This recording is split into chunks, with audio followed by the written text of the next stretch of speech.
Welcome, class, to the Junior U.S. History Honors Review Session for the Civil War Unit. Let's get going. First thing we talked about at the opening of our unit was the Compromise of 1820, or the Missouri Compromise. What this compromise did was to divide the newly admitted territories of the United States, the areas going to become states, to divide them into potentially slave-free and potentially slave-holding states. Now, it did this by letting Missouri in as a slave state and Maine in as a free state, and deciding that there would be basically a line drawn through the unorganized territories, above which slavery would be disallowed and below which it could be decided by popular sovereignty. Well, keeping things more or less even, so to speak, this compromise was one of many compromises which ultimately didn't deal with the core of the problem, which was really sectionalism, that the political and social interests of the North and the South were just continuing to diverge and not to reach any particular resolution. We looked at the later Compromise of 1850, basically more states being allowed in, California in this case, with compromises being made to the slaveholding states on the other side of that. We talked briefly about Uncle Tom's Cabin, which was one of the major reasons that Britain stayed out of the war, which is that millions of people in Britain in particular, although in the United States as well, read this book and said, you know what, slavery is wrong.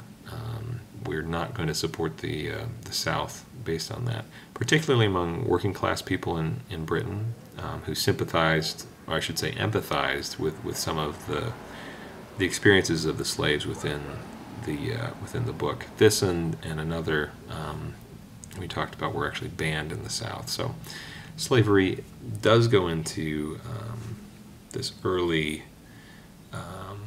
into the causes of the war, but really more from part of the Northern perspective, the abolitionists, and part of the international perspective. Slavery is a big deal. To Southerners, obviously slavery is a big deal, so to speak, but the war in neither Southerners nor Northerners' mind to begin with is about slavery.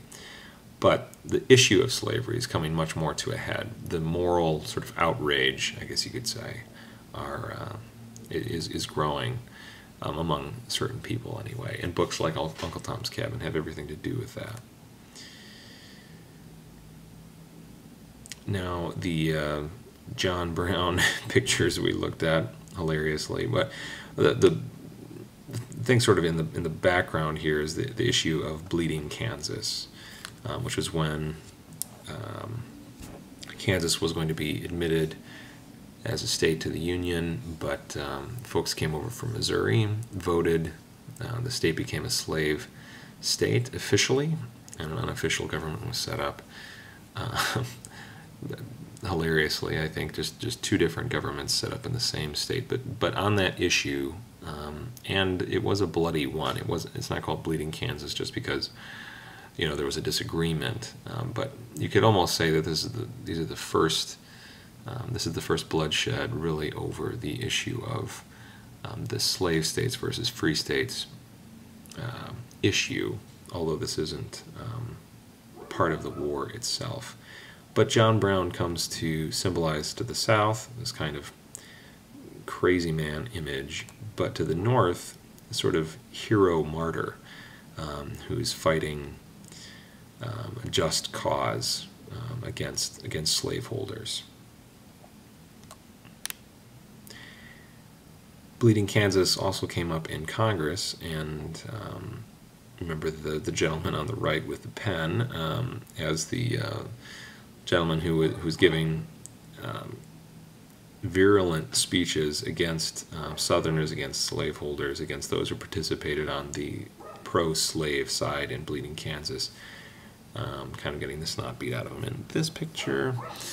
But this, for both Northerners and Southerners, was an incident in which, I don't know, tensions were raised to the height of actually having a brawl in Congress, which signals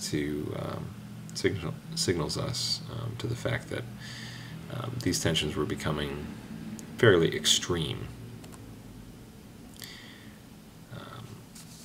A couple things were going on financially, which were extremely important. We talked some about tariffs, and with the crazy cartoon, which will not be seen. There's no videos in this review session. But first, the tariff of abominations really was what, I mean, it's called the tariff of abominations because of how bad it was for the Southern economy and how badly it affected them. It really brings to the surface that in the federal government, the South does not have the say it really needs in these financial matters, and is this growing sectionalism.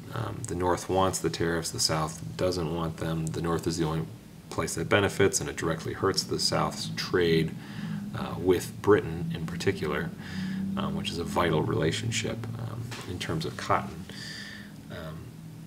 And the subsequent sort of trading off of tariffs and financial crises that are really only affecting the North go on for some time and contribute to the pre-war atmosphere. The Dred Scott decision, 1857, is another one of these tension-raising events in our nation's history in the lead up to the Civil War. You remember Dred Scott had been, or was at this time still, a slave, and was making a case that he had been held illegally in free states during part of his indenture. The Supreme Court rejected his appeal and issued what some would call the worst decision it has ever issued, which was that among other rights denied, no rights as citizens could ever be had by any slave or descendant of slaves in the United States, that this was, in a real sense, not going to be a country that treated those of African descent well, which is simultaneously true, but is also very depressing to have the Supreme Court telling you that. Outrages abolitionists in the North,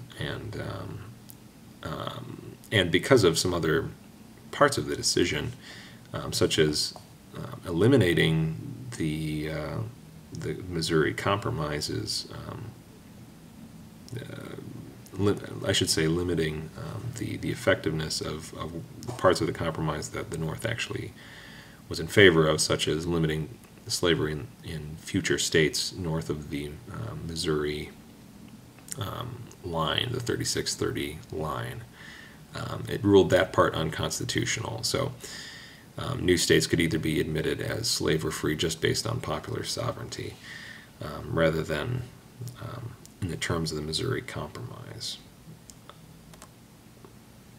So as far as causes, we have federal versus states' rights as key here, with the Southerners emphasizing the states' rights, not wanting to, for example, have to go along with financial decisions made by the country as a whole if they're not advantageous. We have the nullification crisis, all that sort of thing in the years previous to the war, with Southern states tending to be the ones that don't want the federal involvement, don't want the federal decisions which negatively affect them. Obviously, the issue of slavery is huge.